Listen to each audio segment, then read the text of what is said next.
everybody, and welcome to the Sportcat Daily Gazette. If you are joining me from our previous broadcast, we were live. Ross and I were both live. That's why I'm a little late coming over here, guys and gals, so I hope any of you didn't leave me. We were over on Yerg's Radio and Talk TV 24, and of course, Radio X. Me and Ross were in the air babbling. So, but we got carried away. So, all right. Well, I hope everybody's having a great day, and I hope you are ready because we got a lot of ground to cover today, and I hope we can make it because, well, there's so much going on in the world today. You'd think I would have figured this out by now. Yeah, there's a lot going on. Hey there, Brenda. Welcome. You're gonna love me and hate me. Hello, Chris. I'll get you on the screen in just a second. I'm pushing a button here. Share. Here we go. All right. So a lot of you are anxiously awaiting. Let's get this out of the way. Brenda. Hello, Brenda from Beyond the Box. You can go over to her YouTube channel. She has a show. And Chris, welcome. We are glad you're here as always. All right. So let's get into this a little bit. I'm just going to skip on some of these news titles. And because I was just saying over on Ross's channel, on Yerg's channel, that everybody's talking about Trump Day, Liberation Day. Well, it's going to be, as this headline says it precisely, and just the news. I need to cite the source. And the opinions I give are not just mine, but what I'm reading for YouTube, because I know they like that. Today is Liberty Day, according to Trump, and he's announcing tariff plans in the Rose Garden. And here's the word I like: spectacle. Okay, because this is the way I think Trump thinks. I think he wants fireworks and gold glitter and cheerleaders dancing behind him whenever he does something big.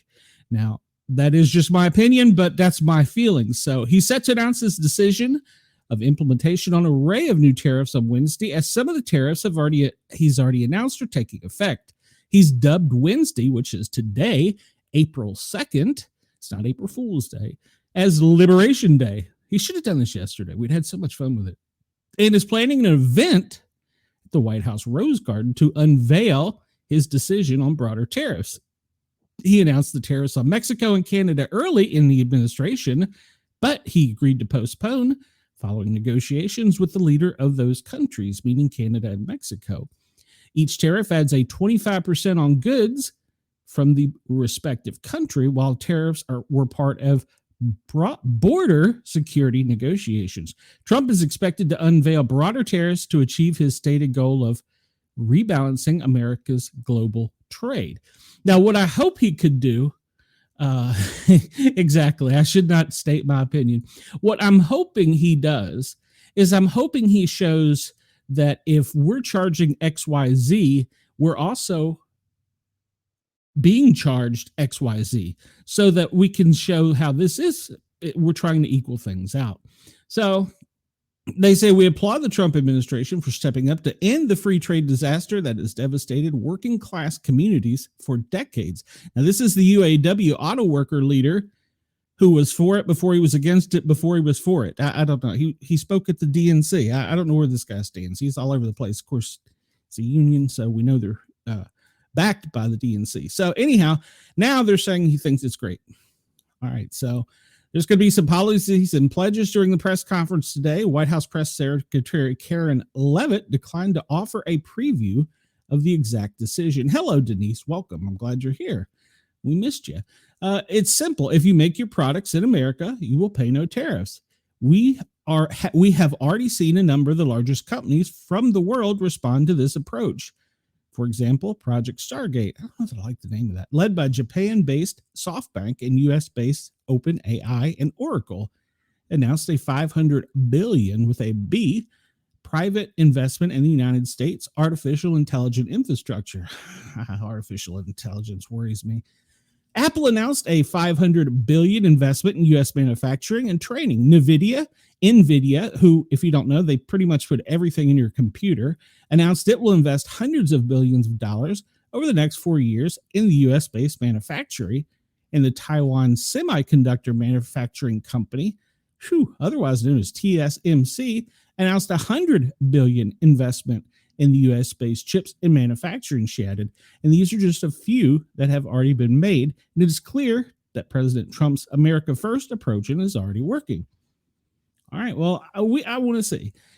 In anticipation of his announcement, Israel Finance Minister Bezalel Smotrich, I'm probably butchering it and I apologize, signed an order to remove all remaining import tariffs on Americans' goods, subject to the approval of the Finance Committee, according to the Times of Israel. Trump himself has indicated he expects other nations to drop their tariffs on American goods in response to his moves, and stated that India would soon drop many of its tariffs. I heard, this is him quoting him, that India is going to be dropping its tariffs substantially. A lot of countries are going to drop their tariff, he told reporters on Monday. Well, there's some opposition, and the Republican Party is divided. Like I said, I think this is just how we come out of the gate with it more than anything. Senator Tim Kaine, Democrat from Virginia, has led a resolution to end the emergency declaration that prompted Trump's tariffs on Canada. So far, 3 Republicans have aligned with the Democrats to back the measure, including Tom Tillis of North Carolina, Rand Paul of Kentucky, that's surprising, Susan Collins from Maine.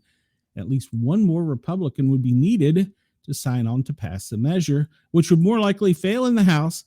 And then if it did make it to the House, it would obviously probably not be signed by the president.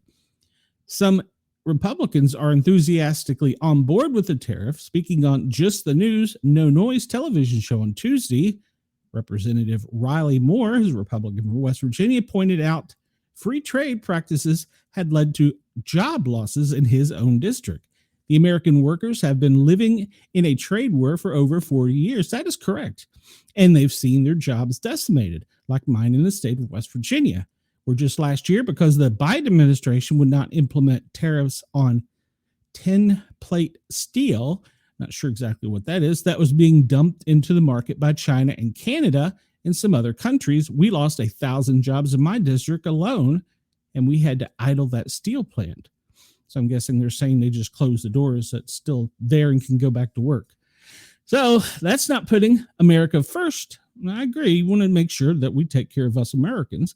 So President Trump is the first person in my lifetime, this is still quoting her, who is really trying to reset this table and put us in a good position to be able to succeed here in this country. So I noticed that he did this after the close of the stock market. They have reeled in the wake of his tariffs thus far. Yeah, I know our pensions have all been hit by it, but he's going to make the announcement at the end of our market day, which is, well, that's good or bad. But anyhow, I guess it depends on how big the pony is coming out of the gate. Should Trump opt for broader tariffs, equities are likely to witness a similar drop. In other words, we're going to see some things go up, but the Dow has returned. It's all bounced back. So I think today there's just a lot of fear because, like a lot of people, nobody knows what he's going to say. I think that's kind of his thing. He likes to come out of the gate and I don't know. I'm not for that, but whatever. It's his circus, not mine. Tariffs are blooming in the Rose Garden. This is from, who is this from? This is from Breitbart. Make sure to quote my source. If you don't want to hear me do it, you can go over to Breitbart.com, find it, and you can have them play it for you. But otherwise, you're going to listen to me pontificate. President Trump is set into the Rose Garden tomorrow, which is today, for the consequential economic statement of his second terms. Markets are bracing, diplomatics are dialing, pundits are speculating wild one, but no one, not Wall Street, not foreign governments, not even inside the West Wings, this is what I was getting at, seem to know exactly what will be announced. Thus, it turned at this, as it turns out, is part of the design. See, it's like I said. He has dubbed it Liberation Day, where there will be sweeping new tariffs. The ambiguity is not a bug, it's leverage. This article goes on to say that the trading system is rigged against the United States, and it does outline specific numbers, and you can come and look at it yourself. A German auto maker exporting a car to the U.S. does no tax-free thanks to the VAT rebate. An American automaker shipping a car to Europe pays embedded U.S. taxes and a European VAT upon entry. One enjoys de facto exports subsidy, the others faces a tax wall. See, and that's what we're talking about. That's just one example. There's probably plenty more, and I wish we knew about them. So Liberation Day is not the start of a trade war, but its end. And I'm hoping that's what it is. I hope it's a reset. It says, according to Breitbart, this reporter says it's long overdue. For 50 years, the consensus position was that America should absorb these shocks for the sake of global harmony. I heard a speaker one time say, if the blue collars in America took one day and stopped working, the entire world economy would reel from that, because we pay for everything. The blue collar worker, it's on our backs. So I know, Australia, I'm probably not helping you right now. I'm hoping your country is facing similar problems. So I think that we need to see how this comes out of the gate. Hopefully, we're probably going to see some markets go down tomorrow, but hopefully we'll reset this and it'll all go okay. While we're speaking of President Trump, some people, including myself, have stated that the folder. What, I don't know. Oh, I got you, Chris. Some people, including myself, have said we want to see some of the issues that you promised us, and we're not kind of getting them. So there's a lot of people saying that he is being slow to respond to his voters. So they put out today 50. This is from Zero Hedge, 50 achievements in 50 days. And obviously I'm not going to list them all because I do not have that kind of time, but we will kind of hit the highlights. So he has stopped the BOIR. The Biden era mandate was for beneficial ownership information report with financial crimes. So in other words, they didn't report them. He's ended the hen slaughter. Thank you. So that'll help reset the egg. He's ended the war on crypto. Don't really know about that.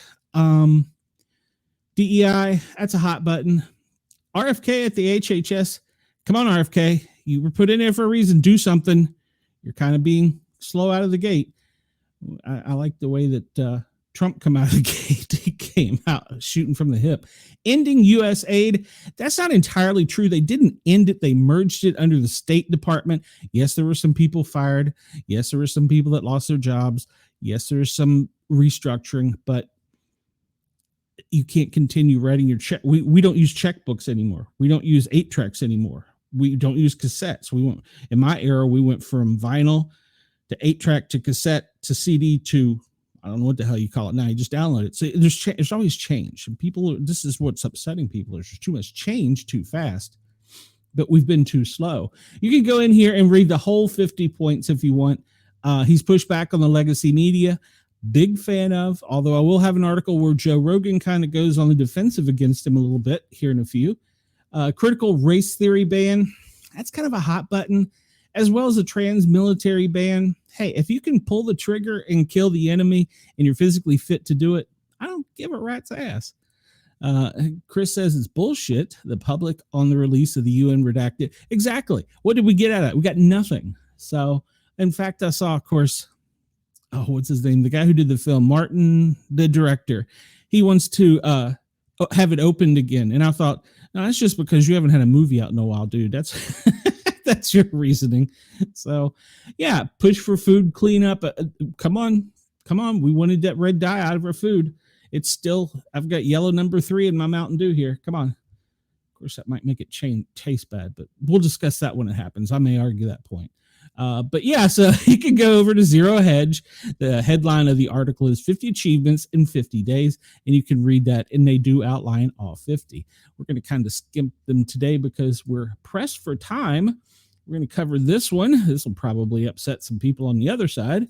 How NORAD could be hurt by U.S.-Canada tensions. This comes to us from Defense One. All right, so U.S. commander says a Canadian exit would partially blind the Pentagon to enemy missiles, at least until new defenses could be built. 2 problems with this article. 1, we shouldn't put it out. 2, what the hell, Canada? So without Canada's radar sites, the northern approaches would be severely under-resourced, and we would lose a significant amount of domain awareness and response in the northern approaches, which is the fastest and easiest approach for our adversaries to take to North America, said General Gregory Gilliot, head of the North American Aerospace Defense Command, NORAD. The future of NORAD, the world's only binational command, has come into question, and Trump threats to heavy tariffs and turns Americans' northern neighbors into the 51st state. which I found out it pisses off some people apparently. In response, the Canadian Prime Minister, Mark Carney, declared the centuries-old U.S.-Canada relationship to be over. Everything NORAD does is interwoven with Canada, so the command would have to fundamentally change how it conducts air defenses and maritime warning, he told lawmakers during a House Armed Service Committee on Tuesday. He said the U.S. would need to spend heavily on radars, aircraft, and warships to rebuild its ability to spot incoming threats. I think if Canada knows it's going to fly over their country, they might call us and go, "Hey, we don't like you, but something's happening." So it may slow it, but it won't be by a significant amount, I wouldn't think. But that's just me. I don't know. He said the military-to-military relationship between the U.S. and Canada remains as strong as ever, and that he hasn't seen the White House stance cause friction at NORAD. In other words, he's saying he hasn't seen any friction yet. He's warning. We have several hundred Canadians that work side by side with us well at the installations. At the military relationships level, we have zero problems or concerns. Everybody's focused on defending our continent. During the hearing, Democratic lawmakers voiced concerns that Trump's trade war were pushing allies away from the U.S., pointing to a recent agreement between Japan, South Korea, and China. Trump is set to announce the new tariffs on Wednesday, at the purpose of reducing our reliance on foreign products. Amazon's going to take a hit. Border operations defense officials also testified on the department's intensifying border operations, which have cost the Pentagon $376 million over the past 2 months, according to one Rafael Leonardo, who is performing the duties of Assistant Defense Secretary for Homeland Defense and Hemispheric Affairs. Never heard of that department. The money has gone to send more troops to the border, use military aircraft to deport people, and expand detention operations at Guantanamo Bay, among other missions. Okay, well, it's kind of the military's job to take care of terrorists. Chris says, breaking, U.S. would have to put even more money on the defense industry. Never could have seen that coming. Exactly. Have we not said in before, they're losing $50 billion a year when they leave the Ukraine war. We've got to find somebody else to bomb. So at any rate, this general is concerned it could cause a problem and lead to aero defense problems. I don't think it's going to come to that, but hey, what do I know? All right, so here, I'm on the other side of the wall with this one. Canadian snowbirds are selling their U.S. homes. I'm looking for a small condo in Pensacola, preferably the third or fourth floor facing the ocean. Just pointing it out. Some Canadians are ditching their winter homes in the U.S. as tensions between the U.S. countries simmer. Why it matters? President Trump's tariffs and taunts may be the last straw for snowbirds who are already finding it more expensive to live south of the border, real estate agents say. What we're hearing, my Canadian sellers are worried. They feel like they have to take a break from the U.S. for now and where it goes, said Alexandria DuPont, a broker who helps snowbirds buy and sell condos in Florida, she reported to Axios. I'm reading an Axios article, by the way, but I do want a condo if you know of one cheap. The big picture, Americans' northern neighbors make up 11% of foreign home buyers. I could argue that because some guy in Germany owns my house until I pay him $750,000. So bullshit. Oh, did I say that out loud? National Association of Realtors data shared this with Axios. Florida attracts the most Canadian buyers, followed by Arizona and California. I can concur with that because I have flown many of them back to die in their healthcare system in Canada. The recent friction with Canada, including Trump's drama and talk of annexation, comes as the Canadian dollar weakens against the U.S. dollar. Meanwhile, homeowners association fees and insurance costs have surged, especially in Florida. Yes, they have. Snowbirds are also rattled by the Trump administration to require Canadians staying in the U.S. for longer than 30 days to registration with immigration authorities, says DuPont, who has dual citizenship. What they are saying, we are done for a while. Martin Buck, a Canadian who sold his family's Arizona vacation home just before Trump was sworn in, told the Vancouver Sun. What to watch? Florida real estate agent Catherine Spiro told CBS 12 News that some of her Canadian clients were looking to spend their winters elsewhere, like Mexico. Reality check, not all Canadians are abandoning the U.S. real estate market. A lack of available inventory, not economic uncertainty, is more likely to hold them back, says Matt Christopher. His last name's got Chris and Son in it, as a research director at the National Association of Realtors. But the word of departure spreads fast, nudging more Canadians to follow suit. All right, well, what are we saying here? What does Brenda say? Make sure it's made for me to come visit. No. I'm going to get one that is not ADA compliant, Brenda, just because of you. So Trump is seriously considering Iran's offer of indirect nuclear talks. So we talked about this the other day. Iran doesn't want to negotiate with us because they will be seen in their country as weak. So they're going to probably use somebody else to talk to us. So now Trump is signaling that he's okay with that. And I thought it might be Egypt at the time. We don't know who it'll be. This article may tell us. This comes to us from Axios as well. The White House has seriously considered an Iranian proposal for indirect nuclear talks, while at the same time significantly boosting U.S. forces in the Middle East in case President Trump opts for military strikes, according to U.S. officials. Why it matters, Trump has repeatedly said he'd prefer a deal, but warned that without one, there will be a bombing. That sounds redneck. There's going to be a bombing coming there. I'm telling you. His timeline is tight. He gave Iran a 2-month deadline to reach a deal, but it's not clear when and if the clock started ticking. The White House is still engaged in internal debate between those who think a deal is achievable and those who see that as a waste of time and back strikes on Iran's nuclear facilities. In the meantime, the Pentagon is engaged in a massive buildup of forces. We've covered that. And remind me, Chris, before we get out of here, I found a new way of tracking our military marine vessels. Behind the scenes over the weekend, Trump received Iran's formal response to the letter he sent to the Supreme Leader al-Khamenei 3 weeks ago. A U.S. official said, while Trump proposed direct negotiations, the Iranians would agree only to indirect talks mediated by Oman. Okay, that's cool. The U.S. official said the Trump administration thinks direct talks would have a higher chance of success, but isn't ruling out the format the Iranians proposed and doesn't object to the Oman serving as a mediator, between the countries as the Gulf state has in the past. That's great news. Both U.S. officials said no decision has been made and internal discussions are still ongoing. After the exchange of letters, we are now exploring the next steps in order to begin conversations and trust buildings with the Iranians. I like that. Driving the news, the rhetoric between Tehran and Washington was already ratcheting up before Trump's threat to bomb Iran if it hasn't reached a deal. On Monday, they fired back and said that while he doesn't believe the U.S. would attack Iran, they certainly will receive a heavy blow in return if they do so. Iran has lodged a formal diplomatic protest channeled via the Swiss embassy, as the U.S. and Iran lack diplomatic relations, and warned it could respond decisively and immediately to any threat. The U.S. has 10 bases and 50,000 soldiers in the region. If you live in a glass house, you shouldn't throw stones, the commander of the Iranian Revolutionary Guards Corps told the Iranian TV earlier this week. The advisor and parliamentary leader stressed that if the U.S. bombs Iran's nuclear facilities, Iranians' public opinions will press the government to change its policy and develop a nuke. So that's the big friction point right now. In the meantime, Iran has dramatically increased its enrichment and is now effectively a nuclear threshold state, although Tehran insists it does not seek a nuclear weapon.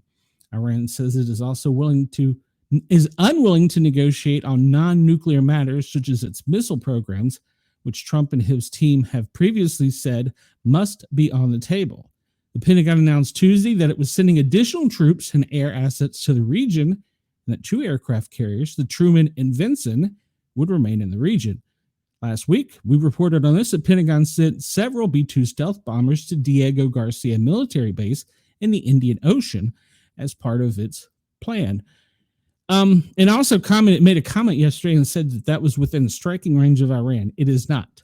B-2 bombers can carry huge bunker buster bombs that would be a key element in any possible military action against Iran's underground nuclear facilities. Should Iran or its proxies threaten American personnel and interests in the region, the U.S. will take decisive actions to defend our people. So, all right, we don't want to go to war, but we don't like what you're doing either. So we'll keep an eye on that, but tensions are high right now. And they've even some within Trump's own party have decided on flipping on bombing the Houthis. This comes to us from, who is this from? Defense News. This is according to Noah Robertson from the Pentagon Stories. The Trump administration began striking targets across Yemen. They did so last night even to reopen global shipping before many of the top officials, including a journalist on a group chat, planned those strikes. Oh yeah, we talked about that. In fact, even Donald Trump took this off. In fact, before Donald Trump took this office in January, many in his administration didn't think attacking the Houthis was a good idea. We are burning readiness to tune of tens of $billions for what really amounts to a ragtag bunch of terrorists that are Iran proxies, according to Mike Waltz, now the president's national security advisor. Iran is the core of the issue. It's truly a mark of how off-kilter our foreign policy is that we are embarking on ongoing military attacks in Yemen without any really prospect that we don't know that they'll be effective. Since the group chat on the commercial app Signal became public last week, not all of it is public yet, by the way. He has withheld some of it, which I think is a good thing. They were deemed highly successful, and they began in March. Even more, it's framed the campaign as they return to American strength after years of deferred maintenance under the previous administration. But as some of the officials' past statements show, the airstrike campaign shows a change in how some members of the Trump administration see the Middle East and American interests there. These strikes have certainly escalated since last year, but they represent a high degree of continuity with the Biden administration and are likely to encounter the same problem. The most recent attacks in Yemen began March 15th. The U.S. Central Command Unit hit 30 targets across Yemen belonging to the Houthis, a terrorist group largely sustained by Iran. Immediately, the administration sought to distinguish these attacks from the predecessor, Joe Biden, the former president and chief commander-in-chief. So his response was pathetically weak, so the understated Houthis just kept going. This is according to the article. Shortly after Israel's war in Gaza began in the fall of 2023, the Houthis began attacking commercial ships passing through the Red Sea. That's where 15% of global trade passes. All right, so in response, the U.S. and a group of other countries began a task force intending to protect those shipping lanes. And we've got to remember, they're also merchant marines. Those are American citizens on those ships. Chris says burning tens of $billions is their government specialty. Exactly. We're made for that. So the Trump administration's answer has been hit harder, hit more often. So, but the problem, here we go. Bombs, bullets, there we go. We're paying for all that. The problem is, are we making a difference? I mean, that's the key to all this. Are we making a difference? If you want to get rid of the snake, you got to cut its head off. And we just talked about that. So we've got the Red Sea back open. We're protecting the ships there, but they're still doing their stuff. So are we making a difference by spending all that money? I'll leave that question for you to ponder. All right. And this one I find incredibly off-putting. Trump says nothing. This is according to an article from Zero Hedge. Trump says nothing is off the table in obtaining Greenland. President Trump said over the weekend that he has absolutely had real discussions about annexing the semi-anonymous, in other words, a free-thinking Danish territory of Greenland. We'll get Greenland, yeah, 100%. It's a quote from President Trump, according to NBC News, in a phone interview on 29 March, saying that there's a good possibility that we could do it without military force, but he wouldn't take anything off the table. Now, this is according to an NBC report that they're republishing in Zero Hedge. Our message to Denmark is very simple. You've done a good job by the people of Greenland. You have not done a good job. You have not done a good job by the people in Greenland. And that's what Vice President Vance said.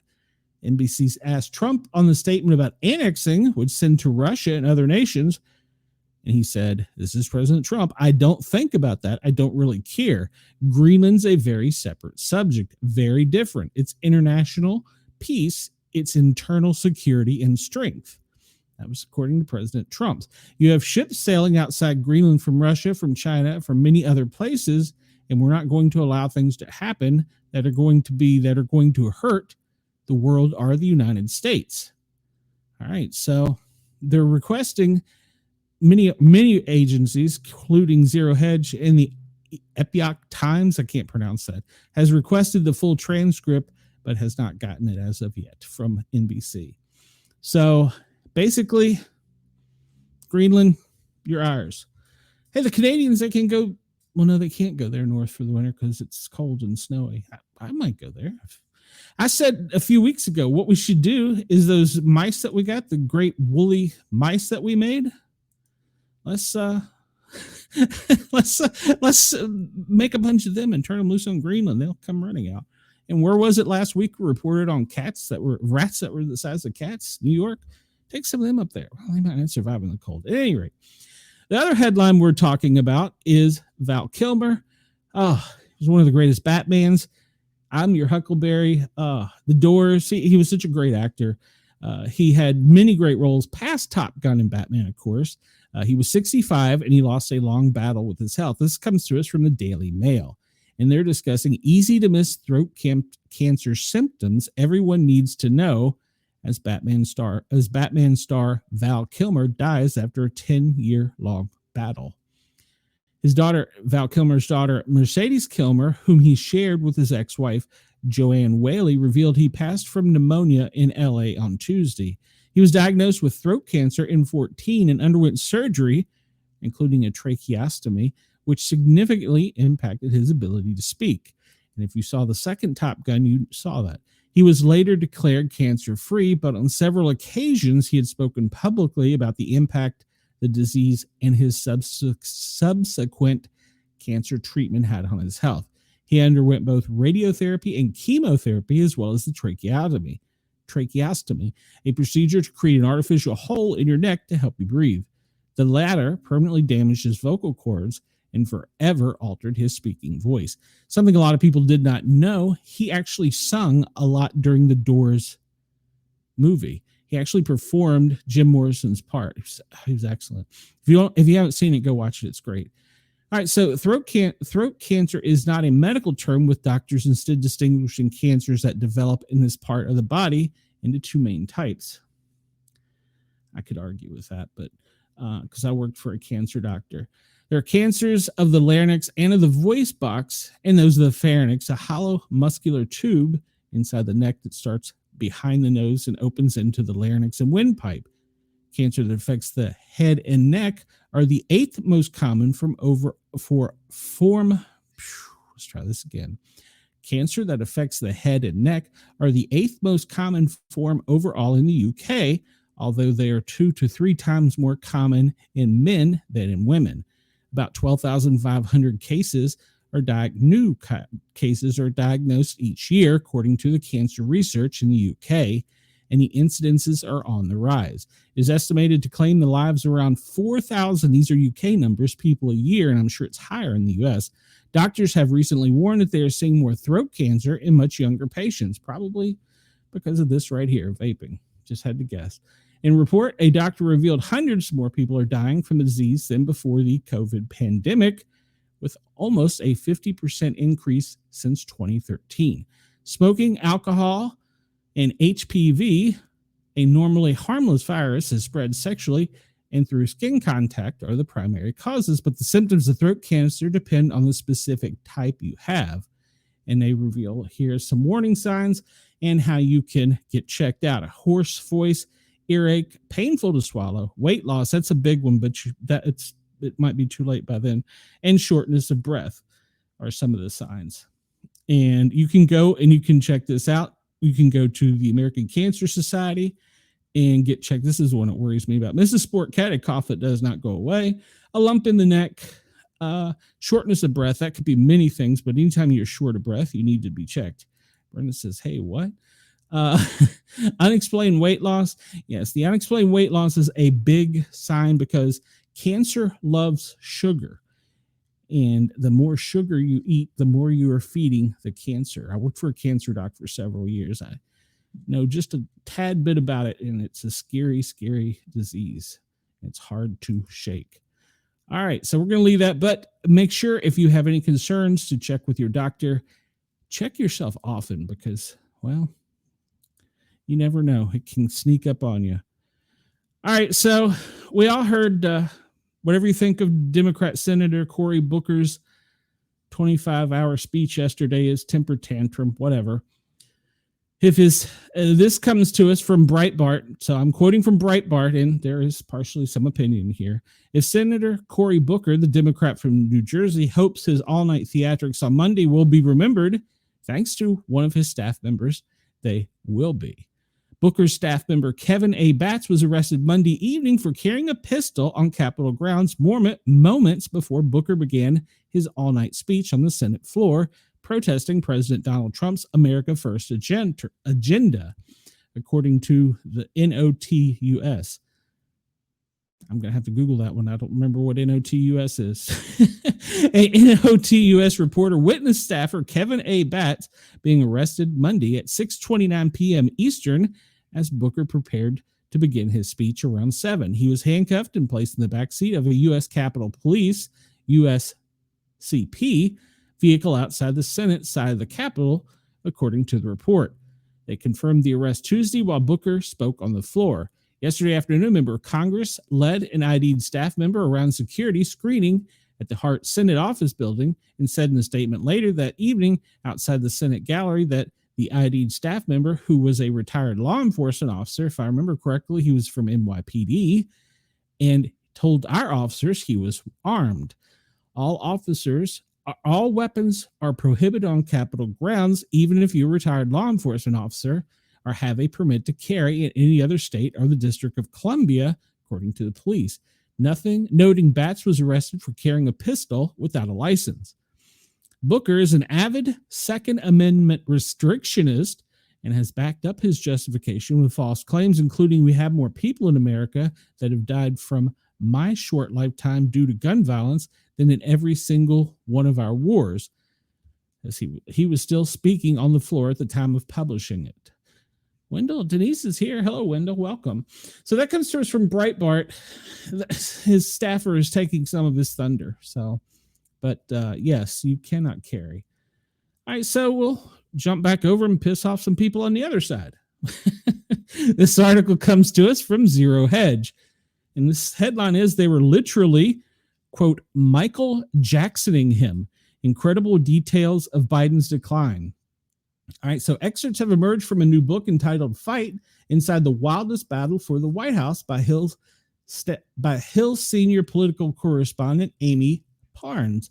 And NBC Digital senior political analyst Jonathan Allen revealed that Democrats and Biden insiders were all too painfully aware of what was going on, but went along with the facade. I don't know. They went along with the game until it was no longer possible to hide. In one accent, nobody's taking your guns, Brenda, but you can't take them onto the White House or Capitol grounds. Come on, calm yourself.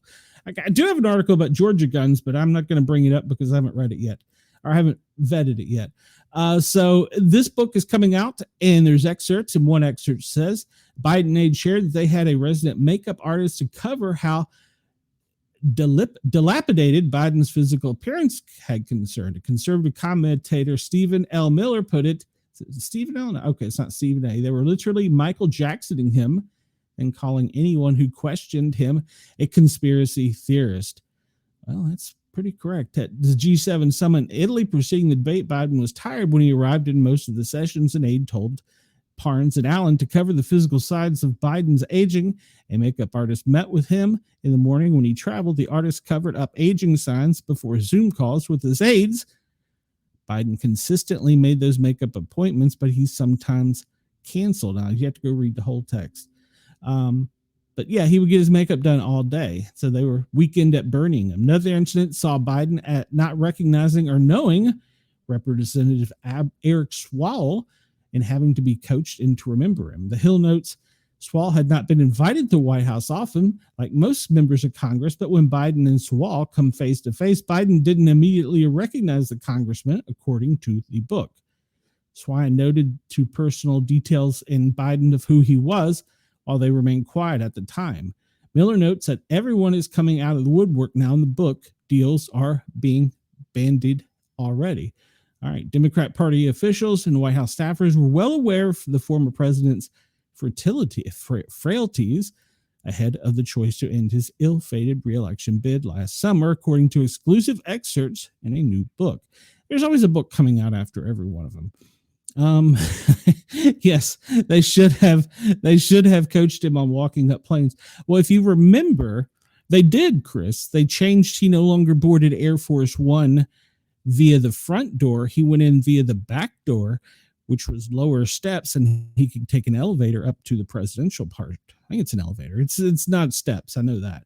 Maybe it's a lift. I don't know. Maybe somebody hand carries him. But at any rate, he went through shorter steps. The book notes that Biden's allies were planning for his death and someone else becoming the Democratic nominee as early as 2023. Whoa, that's cold. That's really cold. Kamala Harris team insiders reportedly drew up a death pool roster of federal judges who might swear her in if Biden died in office. I'm sorry, I'm laughing at this, but this is too funny. The new 2024 book election reveals the Democrats were prepared for him to die in office as early as 2023. It claims they secretly had a death pool of judges who could have sworn in Kamala Harris. You just can't make this up. This is America, people. So you need to endorse me, Harris begged Biden in the moments before the ticket switch, as reported by The Hill in excerpts of the book Fight Inside the Wildest Battle for the White House. I'm going to buy this just because it's going to be, there's plenty of this article. I'm not going to cover it here, but there was a death pool. Come on, man. Even by my standards, that's pretty rough. All right, I'm going to leave that there. Let's see. We'll cover this briefly. This is about a victory for Eric Adams, New York City mayor, at his tossed. But the judge, according to the Daily Mail, left a blistering comment. I don't know that it was blistering, but he did make a comment. Let's scan down here to read it. So they dismissed the charges without prejudice, which ensures that they cannot prosecute him. And he wrote that he wanted an indictment not to be used as leverage over the mayor of New York. He wrote in his ruling that if he had not dropped the case against Adams with prejudice, it would create the unavoidable perception that the mayor's freedom depends on his ability to carry out the immigration enforcement priorities of the administration, and that he might be more beholden to the demands of the federal government than to the wishes of his own constituents. I'm sorry, I disagree with the headlines. That's not blistering, but that's their opinion. All right. And so this one comes to us from the AP. This one is wild. The judge holds an ICE agent, a law enforcement agent, in contempt of court after he detained a suspect during a trial. Boston, according to the AP, a judge is holding a U.S. Immigration and Customs Enforcement agent in contempt after he detained a suspect while the man was on trial. ICE agent Brian Sullivan detained Wilson Martell LeBron last week as he was leaving court. But a Boston municipal court judge issued a ruling Monday against Sullivan, that's the police officer, arguing that he had deprived Martell LeBron of his rights to due process in fair trial by taking him into custody. Me and Ross were just discussing this. I do not, in my opinion, think this Wilson Martell LeBron, who had committed a crime, not only by entering the country illegally, but by the crimes that were charged to him in Boston, he had no constitutional rights because he was not an American citizen. That is my opinion. That is my opinion only, but that's what I think. So he was arrested outside while he was during the trial that was ongoing for him making false IDs. Well, apparently he had other warrants, which you can be arrested for other warrants while you're in a trial. Apparently he had other warrants from other jurisdictions that he had not answered for drug charges and drug running. So under the administration, he was therefore detained and, well, he's in ICE custody. So now they're going to have to decide if Boston is going to prosecute the police officer for following his orders. It's going to be a very slippery slope. All right, Joe Rogan, we talked about him and how he loves Trump so much? Well, he also called the deportations. This is according to Axios, an article from Axios. Joe Rogan, the podcaster, the MAGA world can't ignore warned his listeners about people who are not criminals getting lassoed up and deported and sent to El Salvador prison. All right, why it matters is the Trump administration has rushed to carry out deportations as quickly as possible. They've made mistakes, raising concerns about due process along the way. Right's unified front in favor of Trump's immigration purge is beginning to crack, according to the New York Times. Case in point, a Salvadorian national living in Maryland legally was wrongly deported to El Salvador by the Department of Justice, and that's per admission in court papers, according to Axios. The erroneous deportation of Kilmar Armando Abreu Garcia was first reported by The Atlantic. He hasn't been convicted of any gang-related crimes. Vice President Vance tweeted that a court document shows he is a convicted MS-13 gang member with no legal right here. So this one's being checked out. Garcia has not been convicted of any gang-related crimes, according to a confidential informant. He was a confidential informant to ICE, according to the court filing. It is unclear if any of his tattoos are gang-related. Rogan calls this horrific. Well, he was correct. If he was here legally and he got taken out, that is horrific, and because it's going to be tough to get him back. So they reported extensively on immigration dives in the ordeal of Andre Jose Hernandez Romero, the makeup artist Donald Trump deported to El Salvador under the Alien Enemies Act. Blitzer draws on interview that Andre's American attorneys, his mother, and members of his home community in Venezuela, where he had been cherished as part of the local theater scene, and once residents note a great talent of our town. There's something painfully desperate in their insistence, Blitzer writes, as if seeing images of Andre for himself would help correct an otherwise stunning culture misunderstanding. So in other words, I do have a Mountain Dew, Brenda, but all right, so we're at the top of the hour, and I'm not through with my news yet. Thank you to Radio X Australia for allowing us on. And, of course, to Yerg's Radio. You can find us at yergsradio.com and the Rainbow Radio Network. But we encourage you to please come over, like, follow, share, and subscribe to the Para R Normal, 3 words, and Guys, Guyz. So come over to YouTube and join the chat. Like and subscribe. You can get in here with Brenda, Denise, Wendell, sometimes Mr. Yergs himself. So I know he's a Hollywood celebrity, but we occasionally get him. So, all right. So we'll go back to pissing off the other side. We got to jump from this because we got a lot of weather to report. Unearthed FBI chat reveals gag order on the Biden laptop expose. Internal FBI chat logs reveal that the Bureau imposed a gag order on agents regarding the New York Post bombshell story on the Hunter Biden laptop, along with showing his depravity. The laptop, I think that means he was a pervert. The laptop revealed Joe Biden's involvement in his son's foreign business dealings. The FBI chats published Tuesday by the House Judiciary Committee on X, you can go check it out, that gag order extended to an FBI analyst who attempted to alert social media companies that the laptop was authentic, and they moved to censor the story of the spread. October 14, 2020, the New York Times released the report, and they said that you guys are tackling the coverage of this laptop, right? And he replied affirmative. Later, agents whose name remains sealed sent message, right answer, nobody on call is authorized to comment upon the article, as is nobody is authorized to comment. One agent asked if another had admonished the colleague who revealed the laptop's authenticity to big tech companies. Yes, he won't shut up. Hours later, agents reiterated that they're forbidden from commenting on the laptop story with messages like official response, no comment, we cannot comment.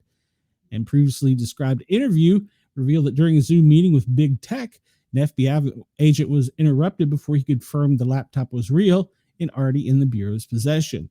The FBI had verified the laptop in 2019 by cross-referencing its serial number with Hunter Cloud's iCloud storage, according to the FBI agent, during the criminal trial. Despite this verification, the Bureau remained silent while social media companies debated whether the Post story was tied to a Russian disinformation campaign. All right, so you can go to X and find all of this released, and you can also jump over to Zero Hedge and find this article on today under the Unearthed FBI chat log reveals gag order on the Biden laptop. All right, so I think that's, I don't know that I've really got time for this, but today they're going to decide TikTok's fate. So President Trump is having a meeting on that, so we'll see what happens with that. Let's see what else we got here.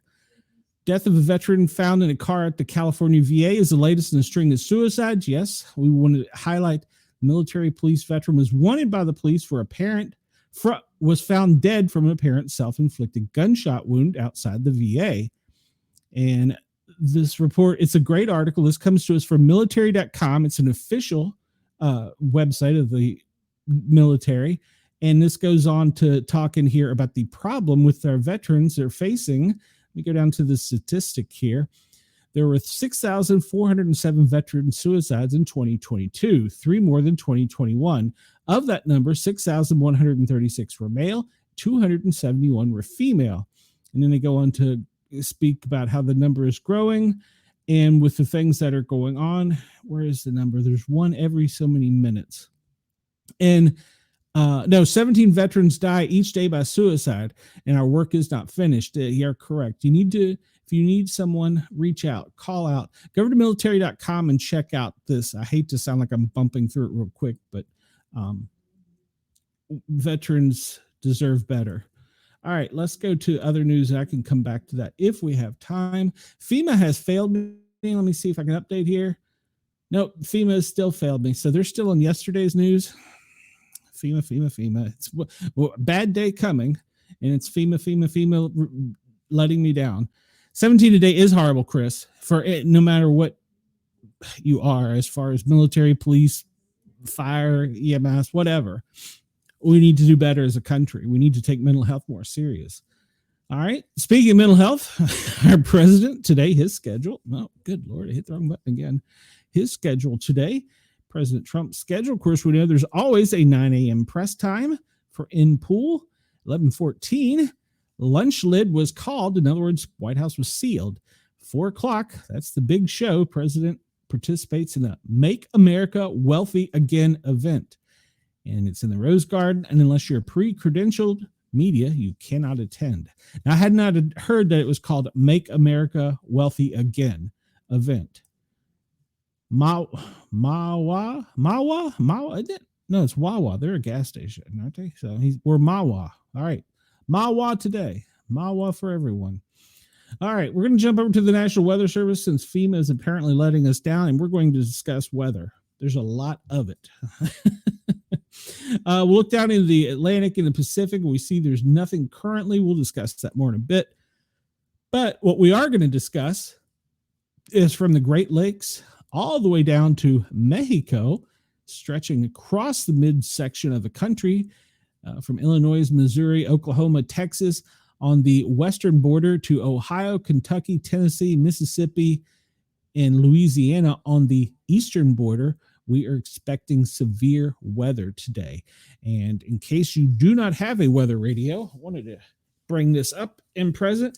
Our government puts out a National Weather Service where you can, well, of course it don't work. What the heck? There we go. Central Daylight Time this evening. You can tune in and listen to 30 miles per hour with updated reports from the National Weather Service. Make sure to take advantage of this and get a weather radio and be weather prepared, and make sure it's battery powered so that in case you lose power, you can charge it. It's a free service they put out on the radio that you can receive, buy a radio to receive. So we've talked about this storm. This front is off of the Pacific in the west, and it's pushing across the country. There's another front up. No, let's stay there. In Canada, that's trying to push down to the south while this little low spins off, and now it's the Carolina coast, causing it to form a big U over the country. And tomorrow it's going to stall and be even worse. But tomorrow it will be further into the Ohio Valley region I guess the southeastern region down into Texas. So tomorrow the storms will be moving eastward, but they're going to stall, and that's when they're going to have their most maximum impact.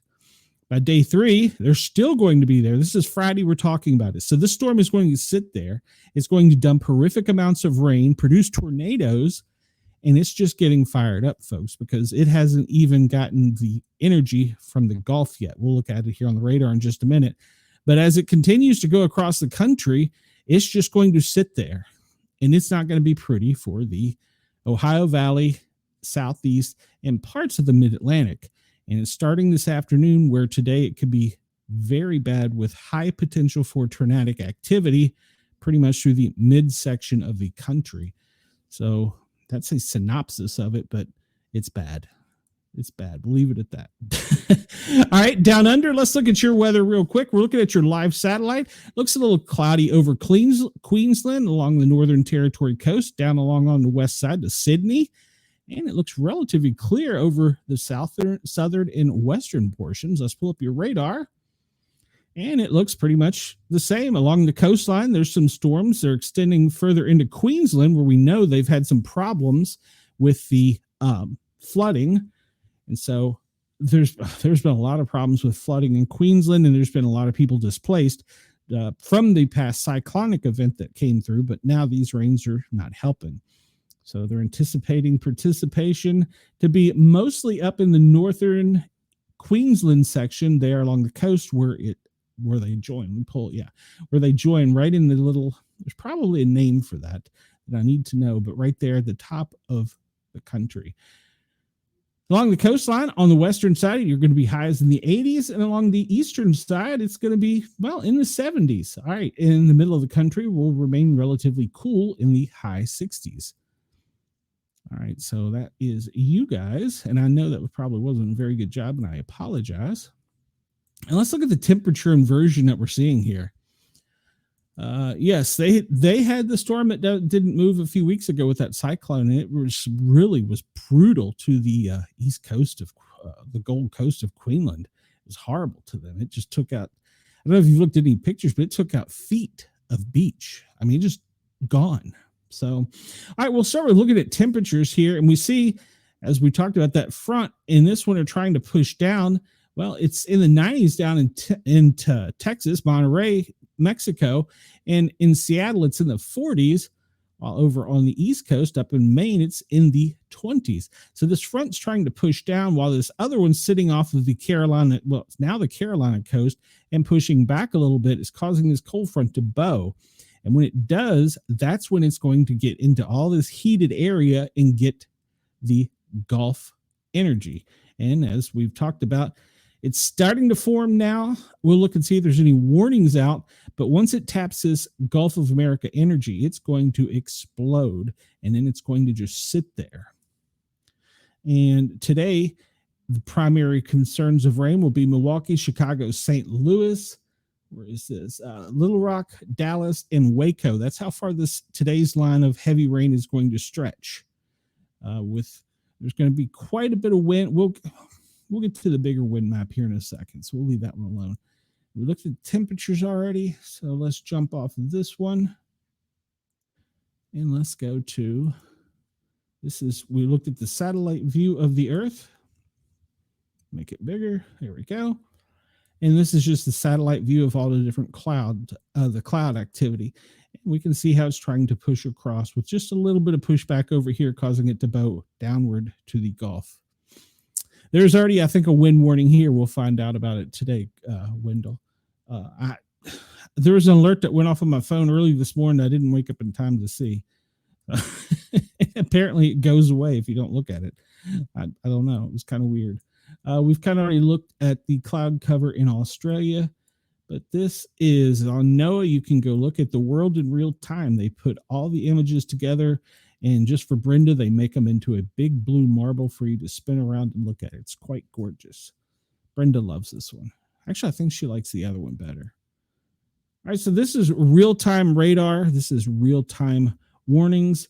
This comes to us complimentary of GEMA. All of my sites are public sourced, so if I don't quote them, you can just ask where they're from, but most of them you can see up top. This one is from GEMA, the Georgia Emergency Management Agency. I like this one because it puts a lot of data on one map. And you can see, for instance, if I zoom in, there's a tornado warning right here in this little county of, where is this? That's a watch, but it's in, what county is that? It's in Missouri. No, that's not in Missouri. Sorry. Where is that? South of Columbia, Jefferson City. Yeah, I guess that is that Missouri? Yeah, that's Missouri. So yeah, no, that's Illinois. Chris, that's in Illinois. Yes, Brenda loves that. She loves the flat map better. Well, Brenda, I'm sorry. I love you, Brenda. So we see the tornado warning is in effect, and I'm trying to pull up what it's in effect for 4 seconds. Well, where does it cover? Good Lord, take me to another spot. Issued from St. Louis, tornado exporting for north central Audrain County. I don't know which state that's in. Audrain County, I'm assuming Missouri. It's either Missouri or Illinois, but if you're in Audrain County and you're listening to me, take cover. There is a tornado on the ground right now, according to the National Weather Service. All right. So that's right there, I believe, at the Missouri-Illinois border, Chris, I think. But this is why I like this map. You can zoom in real time and look. You see here, all these areas in light brown and tan are wind advisories, which we're under right now. These in the lighter green are flood watch warnings.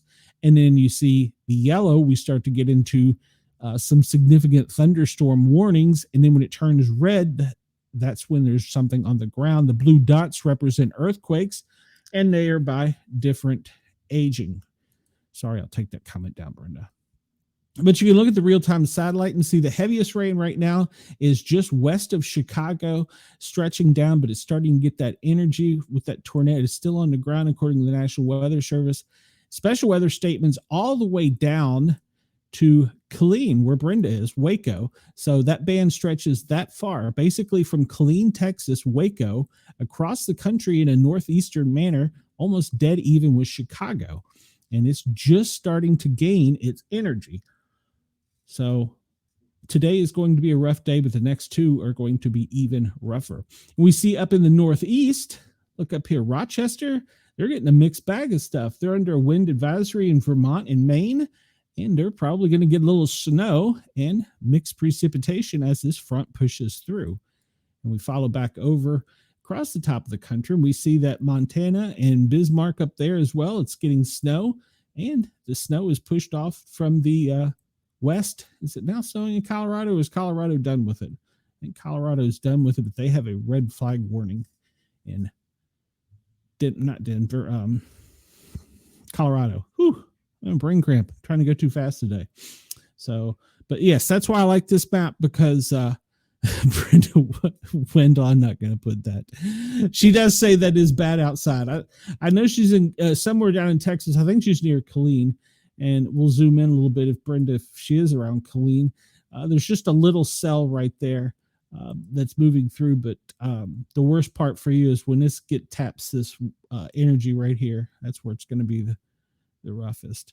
All right, so the GMA map, it separates it by county to state, and you can see in real time what's going on. I like this one.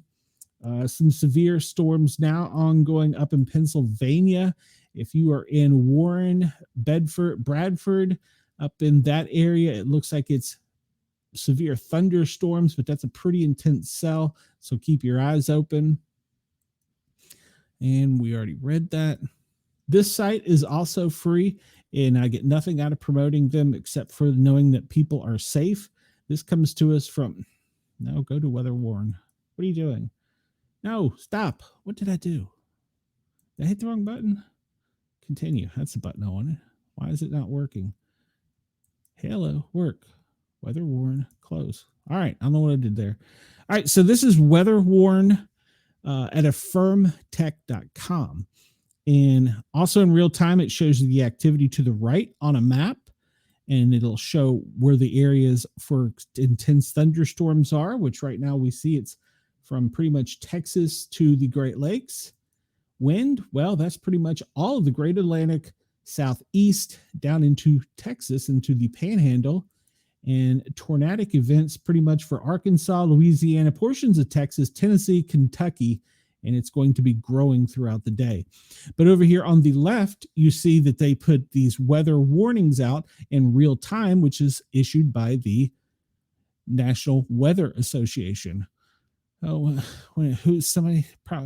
Chris, I love him. I don't know what y'all are talking about. What did I do? You guys are giving me grief over something. I'm sorry. Hey, Soul, welcome to the chat. So yeah, on the left here, you see all the most recent one, the new ones for Indiana and Ohio flood. Well, their one just come out for Arkansas, a severe thunderstorm warning. Thunderstorm warning is severe in Pennsylvania. Flood watches in Indiana and Ohio. Pennsylvania, we're back to that thunderstorm flood watch. Illinois, Indiana, Kentucky, and Missouri. Special weather statements in Texas. We talked about the strong thunderstorms in Pennsylvania. Wind advisory, well, that's pretty much most of the country. Illinois, Indiana, Kentucky, and Missouri for moderate wind. And flood warning for Tennessee, yes. Small craft advisory, those are for the Gulf areas. Well, not just the Gulf, for the coastal areas. We'll leave it at that. Wind advisories in New York. Severe thunderstorm warning in Arkansas, flooding in Mississippi, special weather statement in Oklahoma. There is a small section of country that you're talking about dust storms. So yeah, Chris, I'm looking to see if I see one today, and I don't. Maybe, I hope he ain't been blown away. Down in Minnesota, we see winter storm warnings in Minnesota and Wisconsin, which we talked about. New Mexico, or I'm sorry, it's not New Mexico. What am I? I'm losing it. I do not see a text message from Andy in here. I'm really surprised. Freeze warnings in California. So you can get going down, and it's this on the right is by how much time they have left as to when they were put out. So you can scroll back almost 24 hours. So there was a tornado watch in Missouri 2.7 hours ago. So, but I'm still sure that it's pretty dangerous there. So, oh yeah, that was it. Where did I just see it? Dust warning. Blowing dust in Arkansas and Mississippi. So I saw that there was a dust storm blow up. But this map is great. New one just came out for Pennsylvania, severe thunderstorm warning. So keep your eyes and ears open. But this is Weather WX Warn. I encourage everybody to go check it out. I also want you to get that radio, have a flashlight, have a radio, be weather aware of what's going on around you, because the next 48 hours, maybe 72 are going to be a little rough. Let's update this because I pulled it up earlier. Just you think you have Andy figured out? You don't. I know, it's crazy. What happened? He usually has got a test message in there. I don't get it. All right, so we see, look at the energy that this is picking up. We see the winds right now. The highest speed currently is around 30 miles an hour. I'm going to guess that's centered up here. I can't really zoom in. We'll do it on the other map. But look at the energy that it's picking up from the Gulf with all that heat, and it's pulling it right down into that cold front, and it's going to push across to the east, but it's going to hit the mid-Atlantic and the southeast, and then the deep south by the weekend before it finally gets out of here over the northeastern range up there in Massachusetts, Vermont, New Hampshire, Delaware, up in there. This is the real-time lightning map. This is great for showing us not only when storms are on the ground, but where the most dangerous activity. We look over here in Pennsylvania, right there at the Pennsylvania, what is that, Ohio border. Man, they are just getting hammered right now. So yeah, Cleveland over to the east into Pennsylvania. They're just getting hammered in that little region right there. There's a small one going across the Great Lakes there. Kalamazoo, Lansing, Pontiac, Flint, with some activity, but not as strong as this. It's probably picked up some power off the Great Lakes as well. Adding to its energy, it's got cold water right there.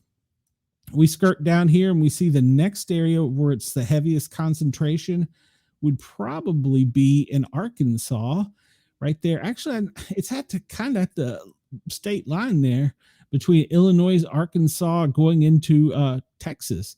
So it's kind of running parallel there. And you can see that thunderstorm activity is really strong. So this is lightningmaps.org. Lightningmaps.org. It's public sourced. Anybody can see it. Yeah, this is an intense storm, and it has yet to pick up the energy that they're calling for it to. When it does, it's going to explode and then just sit on top of us. Let me refresh this because this has probably changed since I pulled it up. And this is the power outage map. You can go to poweroutage.us and check this out. It's free. Like I said, most of my stuff is public sourced. I just want people to be weather aware and know about these things. And we see that right now, the worst state is Michigan, and I'm sure that's going to increase with 161,593 without power. They've been in that for 2 days now. Brenda says Andy is sleeping. West Virginia, we see that they have 12,839, so a large percentage of their population was without power, and Louisiana. So I'm going to bet that this number grows. Let's see if we can zoom in on Pennsylvania. They must not be updating because I would assume that these sections of Pennsylvania were getting hammered. So I assume they would have lost power, but we'll look at the wind and see. Where's the other one? Over here in Ohio. Well, no, not bad. Chris, where you're at? Illinois, let's see. Only one county, Logan, is reporting some power outages, so that's good. Tennessee, that's kind of Wayne County. It's kind of weird. You'd think it would be more on the western side. Arkansas, we can start seeing it picking up. Monroe has had some problems over the past couple of days. I've been listening to them on the scanner. So yeah, they've had some problems in Dallas, Arkansas. So that is poweroutages.us. You can go check that out. All right, we're looking at, this is the weather. Well, this is the Air Now, according to airnow.gov. Once again, a public source. And most of the mid-Atlantic here you see is pretty clear, but that's because that wind is pushing everything out and away.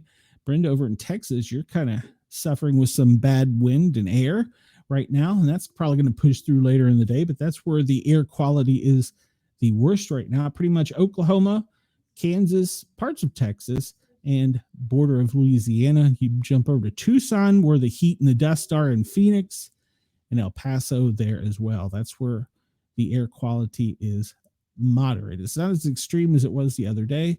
Allergies, I just bring this up because I went outside to take out the trash last night, and I came back in and sneezed for 15 minutes. So Brenda says, yes, I'm staying in today. I don't blame you. I would too. So we look at the allergy map for the tree pollen. It's getting a little bit better as that front spreads across, but right now in Tennessee, Alabama, Georgia, the Carolinas, it sucks. Louisiana, Texas, part of your area, and then down along the Mexico border there with New Mexico, Arizona, it's pretty bad.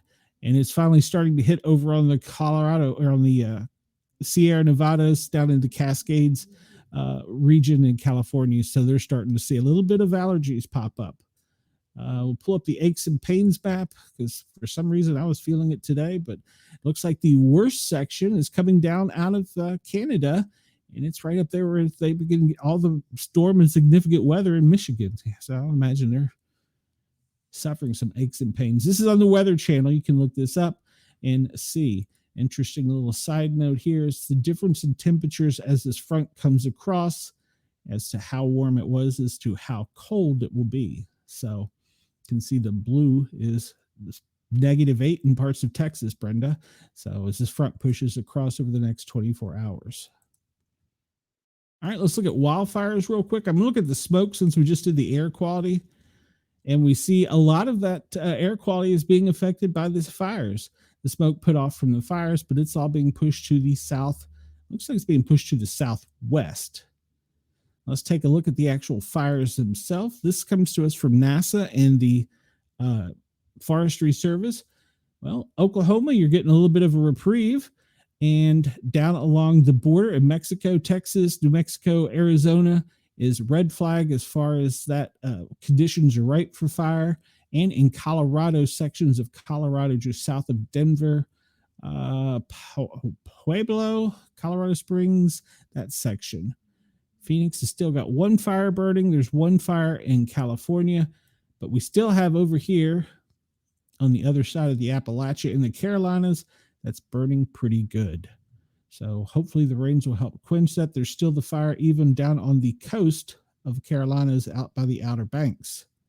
So one fire down in Georgia, but this front's going to push through. Hopefully with the rains, it will help to quench those, but the problem is also lightning starting them back up. So that is your fire activity for today. All right, so let's see. We'll go to our fan favorite. This is the wind map. Yay, I love this map. I just need to buy a plasma screen and mount it above the bed and play this 24 hours a day.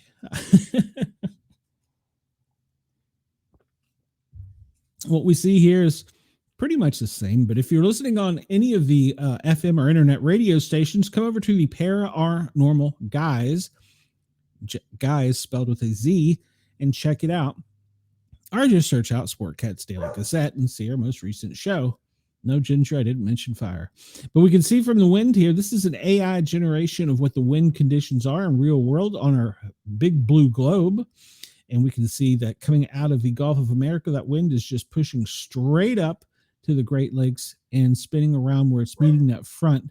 And we're pulling a little bit of wind off of the Pacific down in Mexico, but not a whole lot. But that front is really beginning to pull off the Gulf, and it's going to be fed by some Atlantic, some of the colder temperatures up to the north. And that's probably what's going to make the storms worse as it comes through. It's going to be pulling this cold air down with it, and it's going to intensify as it's drawing energy off of the Gulf of America. We'll zoom out and look and see. There's nothing in the Atlantic or the Pacific they're concerned about as far as hurricanes. And we spin around on the globe, and we'll go down under and look at Australia, and we'll see that one is spinning there, but it's moved off to the east. So I'm kind of happy about that. So it's not putting as much wind on Australia, but it's pulling along the coastline up in Queensland. But it's going to be a very windy day in Australia. Even dogs have her day off. I still believe in her abilities. She's had a day today. Let me change this for our plate-loving friends so they can see that is the entire globe. If it was flat, which it is not, obviously, this is what the winds would look like. Would it be across the globe or around the globe? It would be across if it was flat, wouldn't it? Yeah, so this would be across the whatever you call it, but this is around the globe. It's been flattened out, and you can also still zoom in with this as well. Ooh, oh, I didn't know you could do that. Check that out. I just learned something.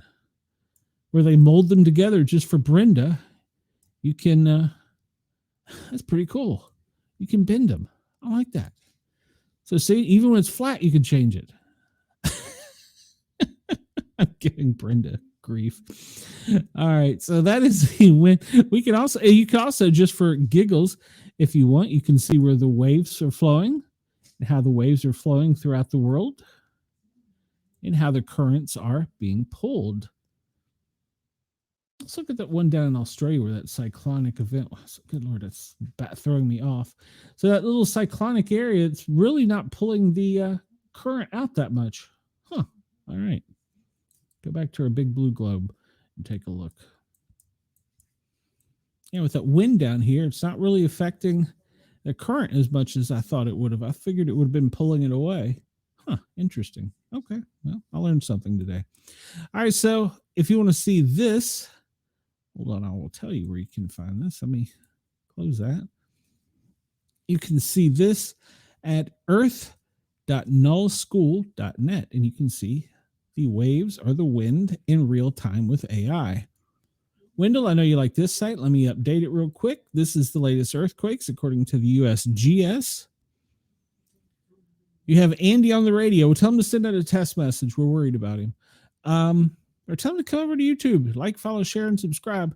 Wendell, the most recent earthquake was in... Where the heck is that? That's up in Alaska, Wendell. That was the most recent earthquake, followed by one in Burma. I'm not sure where that one is. That's between Alaska and the Russian Federation. That is down in Asia. So these are the most recent. The 6.2 was in Japan. And let's see, let's go to the highest in magnitude. Well, no, that didn't work. All right, so the 6.2 and then a 5.2 in the mid-Atlantic and a 4.7 back in Burma. 4.7 that's in Asia as well. And a 4.5, that's in it's not the Indian Sea there, but all right. And a 5.0 in Tonga. All right, so that is your most recent 6.3 in the Pacific Antarctica. And also, speaking of Antarctica, I looked up the Fram 2 flight yesterday on YouTube. It has a page showing them, and I thought that you would be able to see what they were doing. It's live, but it doesn't show what they're doing. So I was really disappointed. I wanted to share that with you guys of all the different pictures of Antarctica that they're getting from space, but they weren't sharing it in real time. So don't know why that is. All right. So this is the Global Disaster Alert and Coordination. And we know not all countries participate in this, but most. And we look at the most recent things, an earthquake in the United States, which we just talked about this, Wendell, did we not? This was a 5.5. Where was this at today? And where was this one? Okay. This was the one off of the, in the islands between Alaska and the Russian Federation. Okay. That was where the most recent one is. And then Japan, and there were several offshore. Courtney, we're thinking she's a thing of the past going out into the Indian Ocean. Floods are pretty much United States, Italy, South America, volcanic activity in Iceland. And you can look and see the droughts and forest fires are pretty much worldwide. And apparently the Malaysia gas pipeline fire is one of the most recent things in the severe weather in the Philippines. We'll hop over here to the event list. I will update it just to make sure we're not missing anything. And we will hop through it real quick because we're going to run out of time today if we don't hurry. I'm only going to go over things that happened recently. So anything past last night or today. In Hungary, they're concerned with the foot and mouth disease spreading between livestock and wildlife, and that is at risk for potential food prices rising. All right. We see the North Atlantic Ocean. The norovirus outbreaks affects more than 230 people on a luxury cruise liner. That's in Canada. And a fever outbreak in Nigeria overnight kills 100. Ooh, how's a fever kill people? I have to check on that. In Australia, E. coli findings is prompting recalls for salads if you're in Australia. And last night, 100 people fell ill. We talked about that. Buckwheat was killing them in Asia. Let's see. What does Wendell say? I get that several times. What, foot and mouth disease? Yeah, yes, Wendell, you do. Traffic. Let's see. That one's not recent. I'm just going to go down to recent things here. In Iraq, a man wielding an axe wounds 3 people in a Syrian Christian New Year parade. Well, you know what stops that? A man with a gun. And serial demonstrations in Hungary. They blocked Budapest bridges for hours due to restrictions on the right of assembly. Well, let people assemble. We know about the wars going on in Israel, Ukraine, and probably the Middle East before long. And over in Bulgaria, authorities declare a partial state of disaster due to fuel oil slick cleanup. In Australia, the toxic blooms. We talked about this, the Kangaroo Islands, as multiple dead sea creatures are washing ashore. Bulgaria fire temporarily shuts down a heating utility. In India, at least 13 killed in a blast at a firecracker factory. Yes, we talked about that. 4 children, 7 killed in a gas cylinder explosion. We talked about that. That was in India. Gambia, 2 killed in a naval base fire in Africa. In Vietnam, a fire kills 3 in South Vietnam. That's in Asia. In Malaysia, 25 injured in a gas pipeline fire. All right. What's this? Chris says, I was led to believe without guns, there was no violence. It's disappointing. Well, Chicago, that's what they tell you. DC, they told us that for years growing up. Luckily, I learned better. Let's see. There's the earthquakes we discussed. Let's see. Malaysia coastal erosion threatens the reputation of the iconic tourist spot. Okay, in Malaysia, coastal erosion is bad.